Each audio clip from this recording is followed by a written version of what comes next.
রাখেন। ভাড়া কত? আপনাকে ভাড়া লাগবে না। ভাড়া লাগবে না? আর আপনার ভয়েসটা কেমন চেনা চেনা মনে হচ্ছে। আপনি কে? আপনার মুখে ওড়না কেন? প্লিজ একটু সরাবেন। না না, আমি অন্য সরাইতে পারুম না। ওড়না সরাইতে পারবেন না? কিন্তু কেন? প্লিজ একটু সরান না, আমি দেখতে চাচ্ছি। আমার কেন যেন আপনাকে চেনা চেনা মনে হচ্ছে। বোন, তুই তুই রিক্সা চালাচ্ছিস কেন? নদী, আমাকে একটু বলবি প্লিজ, আমি কিচ্ছু বুঝতে পারতেছি না। তুই রাস্তায় রাস্তায় রিক্সা কেন চালাচ্ছিস? কি করবো, পেটে ভাত জোগাইতে হইলে রিক্সা তো চালাইতে হইবই। পেটে ভাত জোগানোর লাগে আমি এখন রিক্সা চালাই, রাস্তা ঝাড়ু দেই, আর অনেক কিছু করতে হয়। পেটের দেয় মানে? আমি আমি কিচ্ছু বুঝতে পারতেছি না। নদী, নদী, তুমি এখানে রিক্সা চালাচ্ছ? কি ব্যাপার? আমি তো বিশ্বাসই করতে পারছি না যে তোমাকে আমি এইভাবে দেখবো। আলিফ, আমি না বুঝতেছি না, মানে নদী রিক্সা চালাচ্ছে কিসের জন্য? আর নদীর কি দরকার ছিল শুধু শুধু এইসব কাজ করার? হ্যাঁ, একটাবার কি তুমি আমার বা তোমার ভাইয়ের মান সম্মানের কথা ভাবো না? যে আলিফ ও কি করলো এটা? তুমি একটু বলো তো, কেন রিক্সা চালাচ্ছে রাস্তায় রাস্তায়?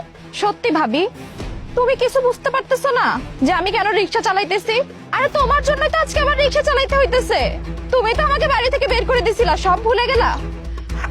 আলিফ, বিশ্বাস করো, আমি না বিশ্বাসই করতে পারতেছি না যে আমাদের নদী রিক্সা চালাচ্ছে এভাবে। ওর কি এমন কমতি ছিল বলো তো?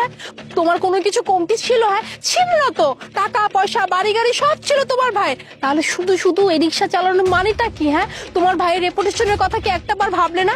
মানুষজন যদি এখন দেখে ফেলে যে আলিফ সাহেবের বোন রিক্সা চালাচ্ছে, মান সম্মান থাকবে? কি দরকার ছিল এই কাজ করা শুধু শুধু? হ্যাঁ নদী, তুই এসব কি কথা বলছিস?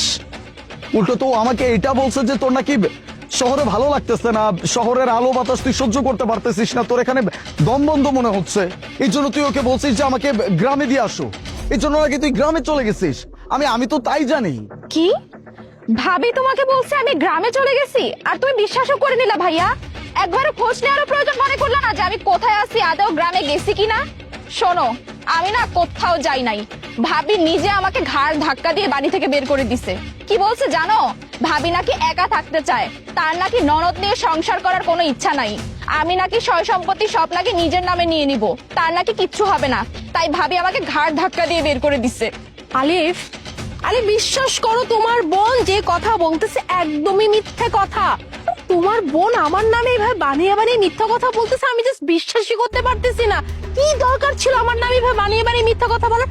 আমি কেন ওকে গ্রামের বাড়িতে পাঠাবো? তুমি জানো, হ্যাঁ, তোমার এই বোন আমাকে কি বলতো যখনই তুমি অফিসে যাইতা বা বিজনেসের কাজে ঢাকার বাইরে, দেশের বাইরে যেটা বলতো, ভাবি আমার না এখানে থাকতে একদমই ইচ্ছা করতেছে না ভাবি, আমি এই শহরের এই ব্যস্ত জীবন একদমই নিতে পারতেছি না ভাবি, আমার না গ্রামের ফ্রেশ এয়ার দরকার ভাবি। প্লিজ, ভাইয়া তো আমাকে যেতে দিবে না, তুমি প্লিজ আমাকে একটু যেতে দাও, আমি গ্রামে গিয়ে থাকতে চাই। ব্যাস, আমি নদীর কথা শুনে ভাবলাম এটা এত করে বলছে, আচ্ছা ঠিক আছে, যাক, গ্রামে গিয়ে কদিন থেকে আসুক। বাট তোমার বোন যেভাবে রাস্তা রাস্তায় রিক্সা চালাচ্ছে, এটা তোমার ধারণার বাহিরে। ভাবি, তুমি এখন মিথ্যা কথা বলতেছো? আমি তো এটাই বুঝতে পারতেছি না, আমাকে দেখার পরে তুমি কেন এইভাবে মিথ্যা কথা বলতেছো? তুমি তো সবই জানতা ভাবি, তাই না, যে আমার এই একটা ভাই ছাড়া দুনিয়াতে আর কেউ নাই? তুমি তারপরে আমাকে বাড়ি থেকে ঘাড় ধাক্কা দিয়ে বের করে দিছো। তুমি জানতা যে আমার যাওয়ার আর কোনো পথ নাই, আমি কি করব, কোথায় থাকবো সেটা একবারও ভাবো নাই। আর এত কিছুর পরে তুমি ভাইয়ের সামনে দাঁড়িয়ে মিথ্যা কথা বলতেছো? আমি না ভাবতেই পারতেছি না ভাবি, যে তোমাকে আমি মায়ের দরজা দিয়েছিলাম, আমি তোমাকে মায়ের মতো সম্মান করতাম, কিন্তু তুমি কি করলা? আমার ভাইয়ের ভালো মানুষের সুযোগ নিয়ে আমাকে বাড়ি থেকে বের করে দিলা।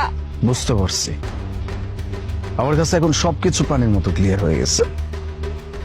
মোনা, কি ব্যাপার? আমাকে এত বড় মিথ্যা বলার তোমার প্রয়োজন কি করে বললো? আর তুমি কি ভাবছো আমাকে তুমি মিথ্যা বলছো আর আমি সেটা বিশ্বাস করে নিব? আমি নিজে ডিসাইড করছিলাম নেক্সট উইকেন্ডে আমি গ্রামে যাব, গিয়ে আমি আমার বোনের সাথে দেখা করব। কিন্তু কে জানতো গ্রামে গেলে তো আমি আমার বোনকেই পেতাম না, কারণ আমার বোন তো গ্রামে যায় নাই। আমার বোনকে গ্রামে পাঠানো হয় নাই, আমার বোনকে আমার বাড়ি থেকে বের করে দেওয়া হয়েছে, আর সেটা তুমি করছো, যার কারণে আজকে আমার বোন রিক্সা চালিয়ে নিজের পেটের ভাত জোগাচ্ছে। আমার আমার ভাবতেও অবাক লাগতেছে যে আমি তোমার মতো একটা মানুষকে ভালোবেসে বিয়ে করছি, যে কিনা আমার বোনকে সহ্য করতে পারে না। এই তুমি জানতা না যে আমার এই দিন দুনিয়াতে আমার বোন ছাড়া আর কেউ নাই? আমি আমার মা বাবা সবাইকে হারাইছি।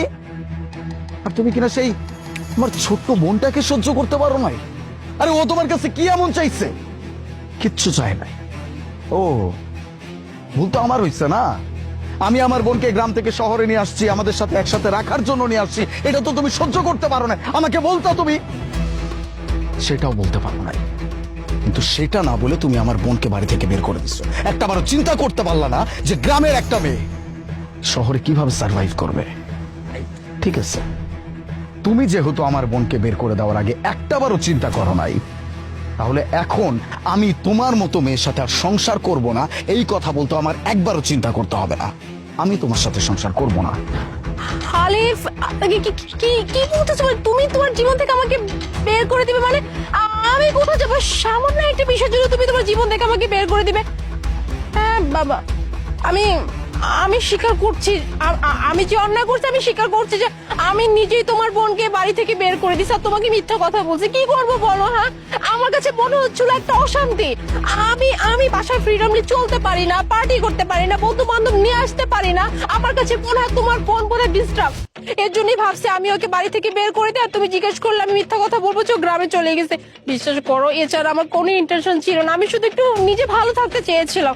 বাট আই এম সরি আলিফ, আমি আজকে বুঝতে পারছি যে তোমার বোন কিভাবে আমার বের করে দেওয়া একদমই উচিত হয় না। তাই বলে তুমি তোমার জীবন থেকে আমাকে বের করবে? না না না, প্লিজ প্লিজ প্লিজ আমাকে ক্ষমা করে দাও। আমি আর এমন কাজ কখনো করবো না।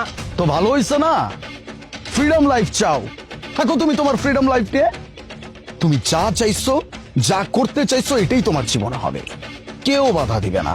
আমি তো আরো আগে না, কারণ তোমার মতো মেয়ের সাথে আমি আর এক মুহূর্ত সংসার করব না। না না ভাইয়া, প্লিজ তুমি শান্ত হও, এরকম করো না। ভাবির সাথে তুমি আমার জন্য সম্পর্ক শেষ করো না। ভাবি আমাকে ভালো নাই বা বাসুক, কিন্তু আমি ভাবিকে নিজের মায়ের মতো মনে করি, অনেক সম্মান করি আর ভালোবাসি। তাই আমি চাই না যে তোমাদের সম্পর্কটা এইভাবে শেষ হয়ে যাক। তুমি ভাবিকে ক্ষমা করে দাও। দেখছো, মেয়েটাকে বাসা থেকে বের করে দিচ্ছিল না, এখন সেই মেয়েটা তোমার সংসার বাঁচানোর চিন্তা করতেছে। এখনো সময় আছে, নিজের ভিতরের মনুষ্যত্বটাকে জাগ্রত করো, নয়তো রাস্তায় লাথি উষ্টা খাইতে খাইতে জীবন পার হয়ে যাবে।